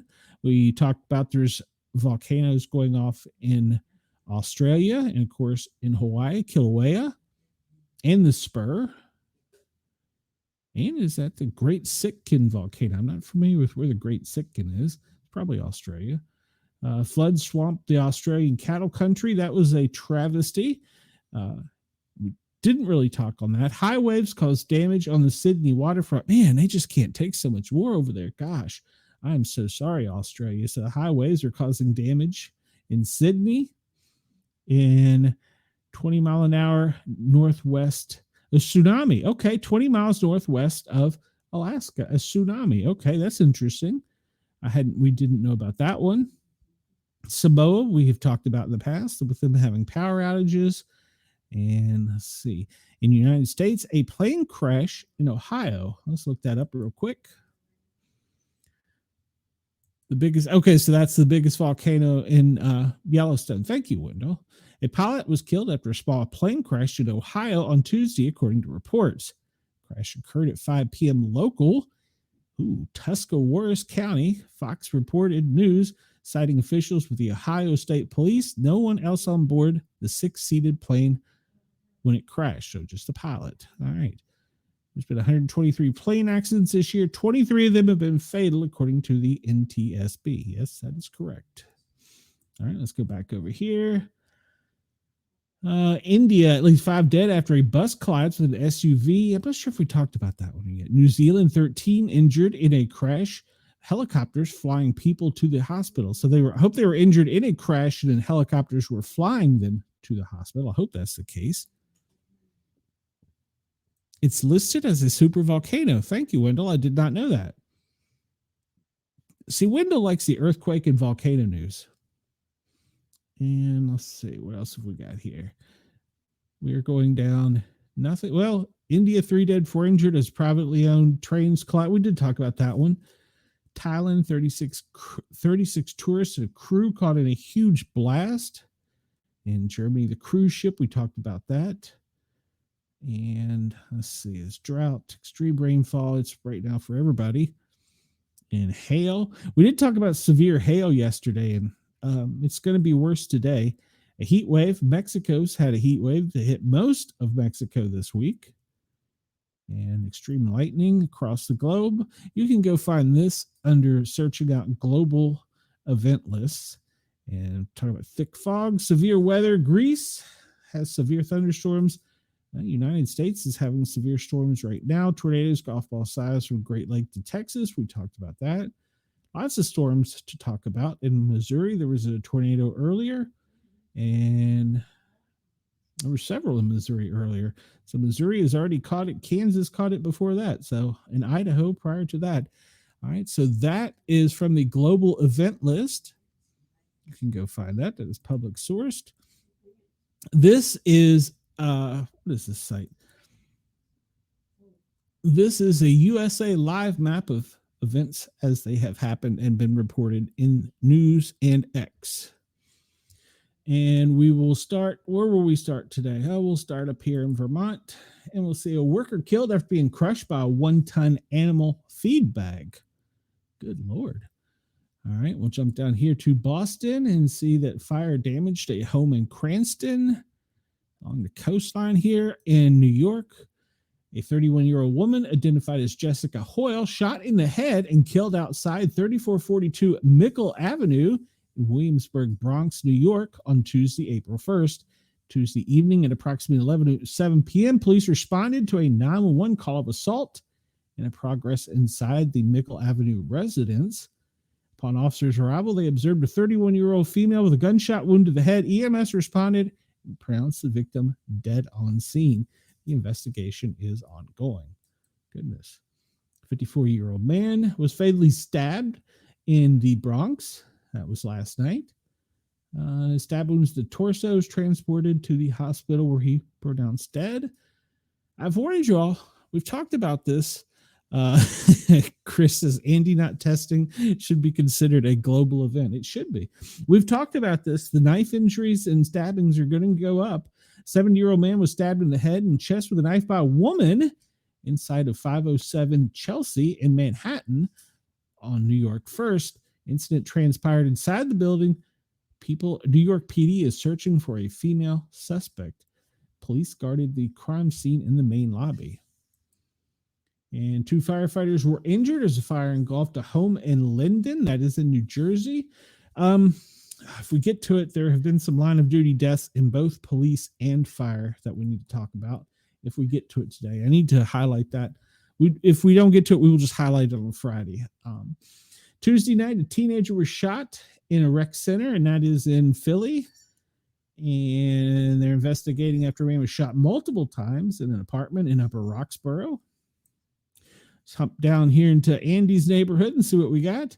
There was a fire in, where is this? Jarboe Road, 2-story detached garage, fire on the second floor, extinguished, confined basically to the second floor. Fire and smoke called, fire, family in the house fire, all okay, no injuries. All right, that's good news. Silver Spring, we have a police incident reported. Suspect wanted for armed robbery, drove off from police. He has since been taken into custody. Very good work. And in Bladensburg, a fatal pedestrian collision. Officer responded to 55th and Landover for a collision involving a pedestrian. On scene, they discovered an adult female suffering from trauma. She was pronounced dead on scene. Going to Washington, D.C., and Musk is taking out the garbage, according to the press secretary. Elon will depart from public service as a special government employee when his incredible work at Doge is complete. So this must be some new announcement that I haven't been made aware of yet. So didn't he say there was going to be arrests made today? It wasn't that? The U.S. government announced plans for a comprehensive review of Harvard University's federal grants and contracts as part of what it's calling to crack down on pro-Palestine. Okay. And SecDef Pete Hegseth will skip the next meeting of countries that support Ukraine with weapons and other security assistance for the first time. The group will meet without the U.S. SecDef. All right. Good. A fire broke out at the Liberty Tavern, Wilson Boulevard. This is in Arlington, Virginia. Firefighters were quick to establish a command and took control of the flame and keep it from extending any further than it was. It was in a pizza oven. All right, good. I'm going to find out about that with Musk. I want to know what that was. Well, let's see. Where are we at here? We're going to be in the Carolinas. Troopers, 1 killed, 2 injured in a 3-vehicle crash on 77 over in Charlotte. We have a bicyclist dying after being struck by a motor vehicle in East Charlotte. 2 injured in East Charlotte in a Wednesday morning crash. I really don't need authorities. A shooting outside the South Carolina Walmart left 2 people, 1 detained. Well, hopefully it was the bad guy. And Hickory Airport, the plane crash. We did report on that. We'll go down to my neck of the woods here in Georgia and see what this is. Officer involved shooting in Monroe County. Local businesses and employees on edge. Of course. Teen boy hospitalized in stable condition in the shooting in Kinswick Apartments in Conyers. Police in DeKalb County, it's where I used to work, are investigating a deadly crash near the county jail. I bet I know right where that was. A man was shot overnight following a fight at a gas station in Marietta. Got a story about that, but we'll leave that alone. Birmingham. Let's see what's going on here. Oh, wrong map. Wrong one. Birmingham. Okay. Yeah, Ross, give me 1 second. And Birmingham, what do we got here? Woman killed in custody. A man in custody after shooting in Pleasant Grove. And let me, I guess, copy. I think I did that right. I don't know. I'm trying to figure this out. Yeah, Ross, if you want to join me for the local news events going on, you're welcome to. Let's see here. Where did we go? Let's hop up here to Tennessee. And what do you know? Gun violence. 1 in critical condition after a shooting in a Madison hotel in Nashville. Suspect identified. Medical examiner's officers have identified the suspect and lone fatality of the 34-year-old Jesus Romero Villanueva, who died as a result of a gunshot wound. Okay, don't know what he did, but that's all right. Up in Lexington, it looks as though a car crashed into a vape shop. That's not good. And we're over here. Police responded to Bedford Avenue for a 6-round notification and subsequent 911 calls located a male with a gunshot wound to the shoulder and foot. They transported him to the hospital in stable condition. Where is that? Is that New York? That's Pittsburgh. We must have missed that somehow. 2 people are facing charges in connection with a deadly shooting that happened in the Pittsburgh Homewood neighborhood. Let's bring Jurgs in here. He can share in this. Go up here to Cleveland. That's just a car crash. And down in Columbus, tractor trailer in Columbus crash. Ross, I'm just doing the local events in the U.S. before I hop over and turn it back to you. We'll try. I might cover some more news, but for the most part, we're just going to talk about local events in the U.S. More gun violence in Chicago. I know Chris is surprised with that. Let's see. Super Saving Foods, Community Food and Liquor was robbed. Well, that was not good. Why are they robbing these places? Person with a knife in South Chicago. Person with a gun. Loud reports near that part. There's always gunshot things in Chicago. I thought that was a nice city. What happened? You ever been there, Ross? Yes. Once during the winter. Shooting there. I didn't shoot anybody. It was during the winter. Did you get shot at? I think what they do, that both Montreal and Chicago have a tremendous underground. And when it's winter, nobody's above ground. Really? Everybody's down below. So they drink and shoot each other? I say that figuratively, of course, but yeah, it's definitely it wasn't that bad. I never really heard good stuff about Chicago. South Minneapolis, an attempted carjacking by an Asian male, 19 to 25, with no teeth. Now I want to know how that had no teeth. That's pretty. When you give a description of the perp, that's pretty accurate. He had no teeth. How do you know that? I guess. Did he get that close? He must have. Maybe the guy punched him in the mouth and his fist went in. Maybe. Yeah, I was going to say, we know he has no teeth now because they're all in my hand. Exactly. Wendell says hello, and he's getting blown away down in Alabama. Let's see. Yeah. Police investigating shooting inside of a Tulsa Walmart. That's the second Walmart incident we've reported with shooting. One injured in a crash, and let's see. A resident arrived to find the car crashed into the front of their house. Well, it's a good way to come home. Let's see what's going on in Texas down here by Brenda. Teenager has been identified as the person killed in an early morning shooting. Boy, San Antonio's just got all kinds of good stuff. 2 men fatally shot at a phone repair store confrontation. I don't get it. Medical examiners identified a suspect of a lone fatality of a shooting. That was the same one we saw earlier, didn't we? A woman found with multiple GSWs near a crashed vehicle. They do not have any information. Dogs have no teeth is a great description up there with doing gang shit. Yes, that's right. That's the area where we looked at the report. There was a shooting and the caller said they were doing gang shit. That was an exact quote. So yeah, no teeth. That fits right in. Up in Seattle, what do we have? Or Tacoma, detectives investigate a fatal shooting. Okay, 1 male deceased. And down here in California, I'm just scanning around at this point. We'll hop back over to the news before we go. Let's see if there's any. I like these men in cloaked. Confirmed armed robbery, 250 pounds of meat. Okay, how do you get away with 250 pounds of meat? Where do you take it? I got to know the story behind this. Hold on a minute. We got to go for this one. One dead after a shooting. Oh, no, that's the wrong story. I don't want that story. I want the one about the dead meat guy. Or not the meat guy. Where were we? We're right here. All right, Los Angeles County. No, am I on the wrong one? Teachers. Where did I see the dead meat? I just saw the dead meat. How do you lose a dead meat story? Armed robbery suspect stole the meat.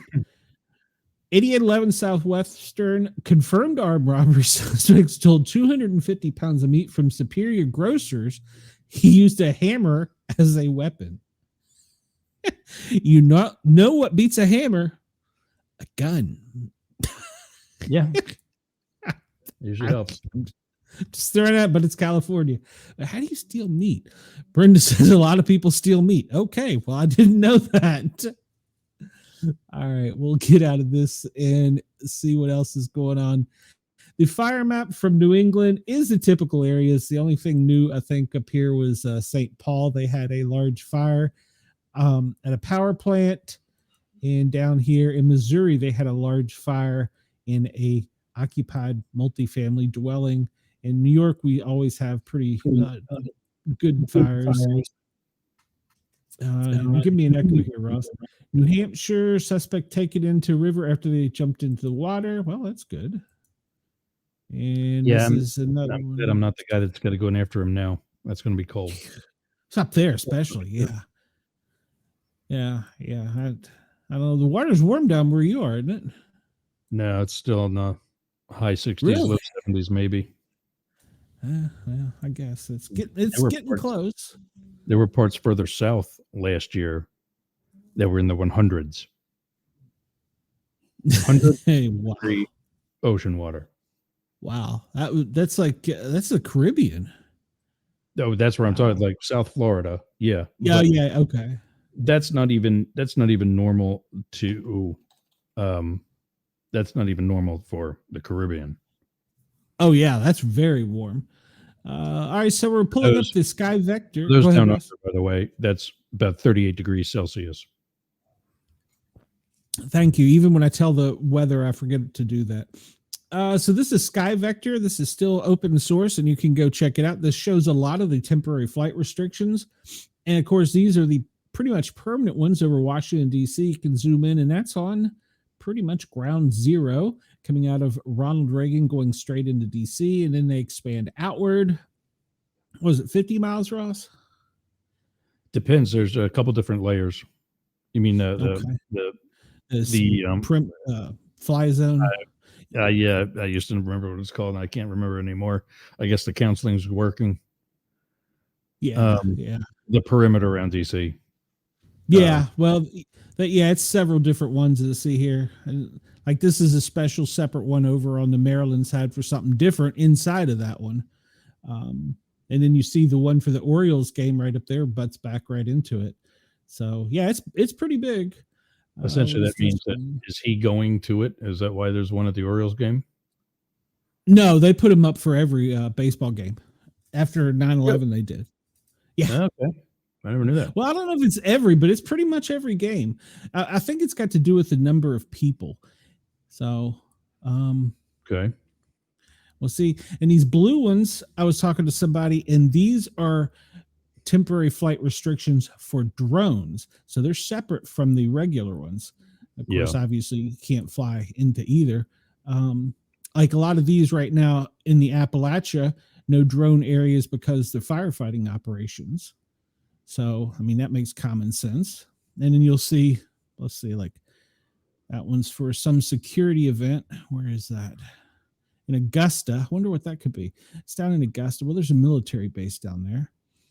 Well, that was one thing they did right after all the drone sightings came out of the Northeast that really perplexed me, is they dotted the entire map with everywhere our energy, power, or water. I said that twice. Power, water, anything where it could be majorly taken out by a drone, they put an instant TFR up over it. Just if you pulled up the map, you could see every one of them. I thought that was kind of stupid, but well, yeah. whatever came of those drones. Oh, you didn't hear they were Navy and Secret Service? That's what I said all along. Yeah, that was Navy and Secret Service, and it was causing all kinds of chaos. But yeah, it was. But then the story just went away, and so we see down here in Florida the typical. The First Lady must be down there. Man, that's twice as large as normal. The First Lady must be down in Key Largo, whatever, Mar-a-Lago. She must be down. Yeah. Key Largo's for the south. Yeah. Yeah, it's VIP one, and then they have a drone one in there as well. But it extends almost down to the Keys. I don't know. Maybe she's on the move. I don't know. Air show. We had a weird one pop up the other day. We just kind of go through and look at some of these. We had a weird one pop up. That's the Angels at Cardinals game. That was space operations, like right in the middle of the country. And here's one for a VIP in, where is this? Let's zoom in. Where is this VIP? That's a small one, so you can't be that important. Oh, Dallas. That's probably for Jerry Jones. Now, that's in Dallas. So for a VIP, it's a fairly small one, but they have one up for whoever it is. I don't know the VP. Well, that would probably be too small even for the VP. And you see, if we zoom out, this big blue line, if you want to go back to talking about weather, this is all turbulence, where they've put out a warning that other pilots have reported high turbulence. And it pretty much goes along that front line. If you look at it, if you were to put satellite over this, it would almost overlay perfectly, I'm sure. So space operations. I haven't figured this one out yet. This is out in Salt Lake City. What kind of space operations? Jerry Jones's head couldn't fit in that exactly. Yeah. What kind of space operations could go on in Salt Lake City? I mean, I guess they got the flats, but every now and then you see weird stuff pop up. That's why I like looking at this map. That's probably for some type of sporting event. It's pretty large though. Where is that? That's down around Area 51, isn't it? Beale Air Force Base. So yeah. Yuba City. Yeah, they got a security zone up there set up for some reason. That one's new. So, oh no, I'm sorry. It's for 214 days. So whatever it is. It's going to be a while. Yeah. And let's see. Just kind of pop up. Wendell's asking about the weather balloons. I could look and see, but I was kind of rushed today, but I didn't see any. We saw that with space operations. Let's look up in Alaska and see if that space operations went away. We figured out what some of it was off of the coast when they launched all the they launched a satellite rocket, then they launched Fram 2 into the Antarctic Circle orbit. So we figured out what two of them were that I didn't know anything about just by looking at the flight restrictions. Alaska. Oh yes, that's right. They were testing ballistics in Alaska. They were testing missiles in Alaska. That's right. I remember because I looked that one up. Let's see. Queuing up my music. Game, Royals, Brewers. Yeah, it's good because it's about time. Wendell wants to look real quick at weather balloons. While I'm doing that, you can see this is Bitdefender. This is the cyber threat map. And you can see we're all being attacked. If you look here, red is attack, yellow is infections, white is spam. And boy, looks like Russia, Ukraine, Slovakia area is just nailing us at the moment. Wendell wants the weather balloons before we go. What is that called? And this is all public source. You can go, these are weather balloons. They can sometimes be government. They can sometimes be civilian. The only active ones, there's 3 of them. I'll be right back. Okay. There's only 3 of them. Wendell being shown. One of them out on the West Coast at Los Angeles. One of them is over Huntsville. So that's got to do with military, I'm sure. And this one up here, Andy's got 2 of them out. So there's 2 of them out in New Hampshire and Maryland. So that is the blue. Some of them are weather, like that's probably a weather balloon down in Columbia. That wouldn't be anything else, would it? So zoom out, and that's pretty much all the balloon. Well, no, let's go. I did not know that. Oh, we can see weather, but we can see balloons down in Australia. So what is this one? There's a balloon. There's 2 balloons off of the Australian coast. And it looks as though they've come from out at sea. Well, hopefully, no, they're going out at sea. All right. Hopefully, I was going to say the Chinese didn't launch.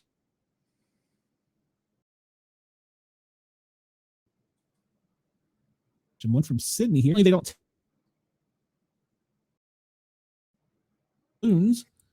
One off of the Sydney coastline and one down further south off of, what would that be? Calabay, I guess. Tamarong? I don't know. I'm still getting to know the rest of the Australian map. Oh yeah, it's been fun trying to learn things. But yeah, I didn't know I could pull up the weather balloon. Or well, they're either weather balloons, government balloons. There's some kind of balloons. But like for instance, this one that is headed out to sea is currently at 36,853 feet, and it is traveling at. Oh, good Lord, is it moving that quick? No. Oh, okay, it's traveling pretty slow, so it's just kind of hanging out and floating outward. And if you had a radio, you could tune in to 402.78 and listen to it. The temperature is, well, I saw that. Relative humidity was 10%. Temperature is negative 42. So at 37,000 feet, it's negative 42.5 Celsius. There you go. But does that radio frequency, does that actually transmit verbiage, or does it just transmit data back to a receiver? Just data. That's what the frequency is transmitting on. And you'd have to have a decoder to decode whatever the data is. You know, the weather service, at least in the USA, you can download or you can buy, or actually I think you can download online decoders to like get the information. It's obviously just data. You know, it's negative 42.5 feet at 37,000 feet with 10% humidity, and then it gives its latitude and longitude. So it's really, you're not going to get a lot from that. Now, if it's one of our top secret squirrel ones, which there was a top secret squirrel one off the coast of Melbourne for the longest time, hanging around at 80,000 feet, you weren't going to hear anything out of it. It wasn't going to tell you anything as far as just tuning in and listening. But, and even amateur radios will sometimes put them up. So you can get them that way. And we missed, they've had another firefighter fatality, which we'll talk about. And they have had a couple more, this isn't updated yet, a couple more police officers die in the line of duty. And of course, we didn't really get to talk about the suicide stuff as much. I wanted to with the military, the veterans. What was it? 17 people die in the military a day from suicide. It's a horrible statistic.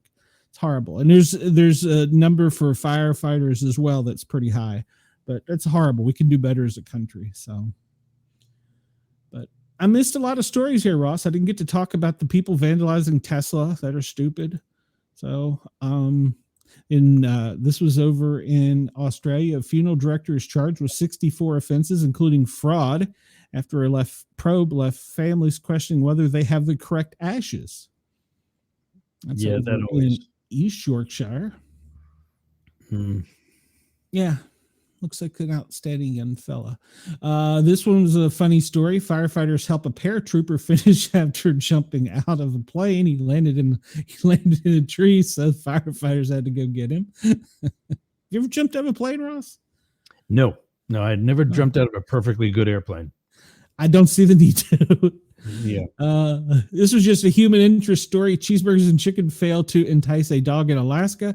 The reason I liked the story was he was rescued from the wildlife fires in Florida and transported to Alaska, and he slipped out of his collar, and he is now in the woods, and they're trying to get him back. And he's like, I want no part of you people, and it's cold up here. High winds and tornadoes. We talked about that. Who leaves your kid at McDonald's to go to a job interview? Ronald McDonald ain't going to take care of him. And then we didn't talk about this Taylor Swift either. I missed a whole lot of stuff. So, yeah. And no more chains on the sideline of the NFL. We're all digital and AI now. It's crazy. And have you seen the new baseball bats? Yeah, the pinball thing looking things. Yeah, they're the torpedoes. Yeah. And Ross shares my thoughts on airplanes.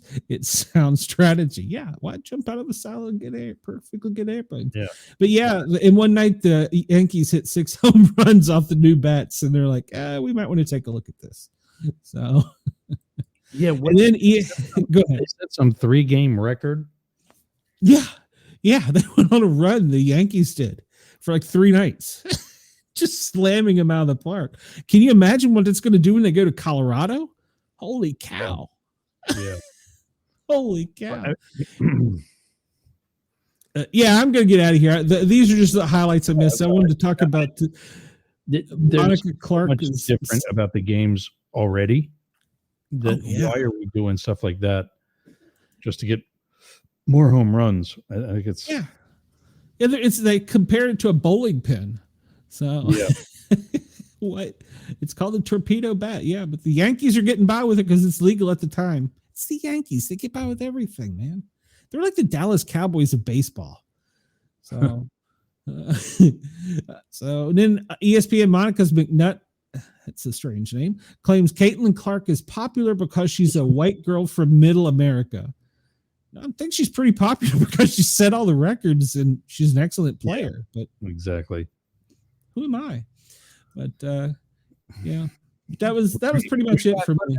Or was the white lady that she was talking to agreeing? We'll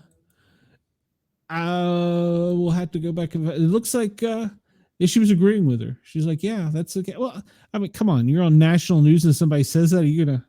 I mean, you might push back a little bit. I would push back and there's one thing about helping out with equality, but I mean, come on. I think she's deserved it, regardless of whatever color her skin is. Mm-hmm. I mean, heck. Well, I've been a college basketball fan for a while. Candace Parker from Tennessee Lady Vols, she was the first female to dunk. And all they kept saying was that because of her color, it has nothing to do with her color. She's talented. Watch her. These people that are this talented are once in a lifetime people, you know? Right. So, but I mean, now can you imagine Pete Rose with a torpedo bat or Hammer and Hank? And of course the balls are different there too. That's the thing, is that now every record that's going to be set is going to have an asterisk by it. Got to have an asterisk. Yep, that's the craziest thing. Yeah, we already have longer seasons. We already have so many different things that are different. Now there's DHs in both leagues. Yes. Yeah, there's so many things that are different from when baseball was made popular. Yep. We've gone from it being popular to it being just a business. Yes. It's more about the money now. And they want to speed the game up because they don't want to lose people's attention. Which put in body checking.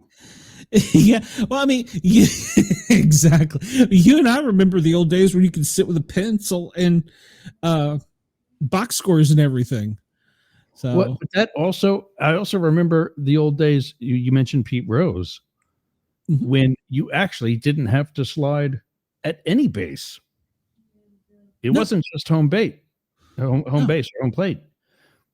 It was any base. There was any sort of obstruction or whatever, you could mow them over. Yep. Can't do that anymore. Yeah, because Pete Rose, wasn't he the one at first base that just clobbered somebody? Wasn't he the one that had the famous shot where he's coming in and the guy's trying to block? I don't remember who it was now, but yeah, I think it was Pete Rose at first base. But yeah, you're right. All these are going to have asterisks beside them. But, I mean, I guess football is the same because not Jim Plunkett. Who was the kicker for the Raiders that kicked into his 60s? He couldn't do that now. He was a barefoot kicker. Ray Guy. Ray Guy. Yes. Yeah. He couldn't do that now. They'd kill you. Yeah. Is barefoot kicking just dumb, or is it now actually outlawed? I think it's outlawed. Okay. Yeah, I'm pretty sure it's outlawed. I have to go back and see, but because I think the last one to do it was the short quarterback that played so long for Buffalo from Florida. I want to say it was Tony Franklin from the Eagles. Was it? Okay, I was thinking it was the quarterback. That's my guess. Yeah, well, I don't know on that stack, but yeah. Let me see. That's right. Yeah, Pete Rose was the one that plotted with the catcher in the All-Star game. It meant nothing exactly. What was it? Last barefoot kicker in the NFL was Rich Carless. We were both wrong. Yeah. Who played for the Denver Broncos, Minnesota Vikings, and Detroit Lions from 1982 to 1990. 9 seasons in the NFL, known for his barefoot kicking style. Yeah, can't do that now. Can't do that now at all. Making him the last full-time barefoot kicker in the NFL. Yeah, there's so many things there's asterisks by, and it's in every sport, but the ones we really follow that matter, the baseball, the football, and we're saying that as Americans, and they're like, what about cricket, soccer, real football? So rugby, Australia, no rules football. I've watched a little of that. That's rough. So listen to this one a minute. Jeff Wilkins. Yeah, Jeff Wilkins. Is that who you were thinking of? No, if you say his name, I can see it. He was a quarterback with Buffalo, and he was one of the last quarterbacks when they used to have a rule on fourth down. The quarterback had the option of punting, and nobody ever used it. And he was the last quarterback who punted for an extra point or for 1 point in a game. It was an old rule. He was the last quarterback to do it. But yeah, on fourth down, the quarterback was the only one. He had the option, and if he came out barefoot, and everybody knew he was going to punt. Yeah, other notable players who kicked barefoot include Tony Franklin and Mike Lansford. While some sources mention Jeff Wilkins as the last barefoot kicker, he actually kicked with one shoe off, not barefoot. Does that mean he had a sock on? I guess. What's the difference? I don't know. It's probably one of those things that you can get by with. Well, he's got a sock on. He's protected. Yeah. I'm going to look that up when we get offline. But yeah, I'll turn your show over to you because I know you got things you wanted to talk about. But yeah. Well, actually, I'm finally going to do it the right way today. What are you going to do? Well, Jurg's Radio News, which is now Mastiff Media Magazine, was a replay of the most recent NPR, Associated Press, Reuters, the different 5 or 10 minute podcast episodes that was news. And we repurposed them into 1 hour show, playing them back to back to back, and then filled it up with Outrage Overload Science Bites by David Beckmeyer and Daily Crypto News by Matt Deemer. So today we're going to do that plus ABC News. Okay. And that's not our ABC News. It's their ABC News, meaning those down under in Australia, Australian Broadcasting Company, will have their news rounded off today, which will be for the East Coast right about 7:00 a.m. So for those in Canberra, Melbourne, Sydney, that whole area, you'll be wrapping up and starting off the work with actual news that's relevant to you. Awesome. And this GEMA website shows radar, but it doesn't really do a good job down under. I have not found a good one for radar weather down under yet, but I'm not sure how they're like. If you look go back here to the states, this breaks it down by state and county. I'd like to find one that does that something similar, so that I could say, like for instance, there's that's a severe thunderstorm warning, but I thought there's a tornado warning right there. And where is that tornado warning? That is in, it's Missouri. Yeah, there's 2 tornado warnings in Missouri right now. So yeah, I wish I could find something like this for down there. Oh, I got a doctor appointment in a half an hour. All right, well, I'll let you go enjoy your show. Thank you for allowing me to babble. Gotta do that and then get to a doctor appointment yet.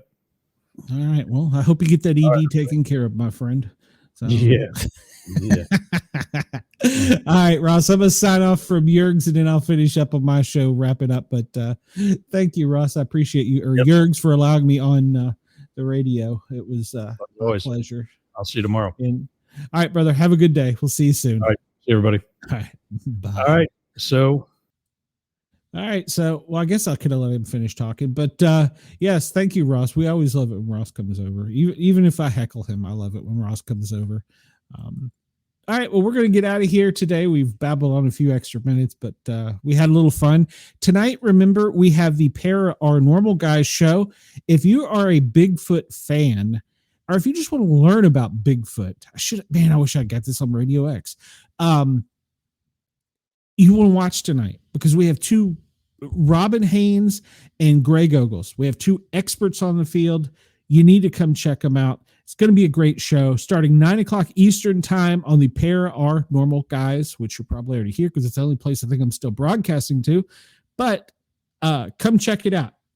You will love it. Everybody else, unless we're getting questions on anything, be weather aware. Please keep your weather radio as the night goes on, our day goes on into night. Have a flashlight with you. If you can, get one of those little battery powered weather radios so that you can keep up with what's going on in the weather world. Yes, it's going to be a great show tonight, Wendell. I hope you can join in the chat. I think you will have a good time. Brenda, I hope you will as too. Everybody have a great day, and thank you for allowing me to come into your ears and for you to put up with my ugly face for 2 hours and 8 minutes. Hope you have a great day. I will see you guys and gals very soon. Until then, Sportcat is out. Gotta push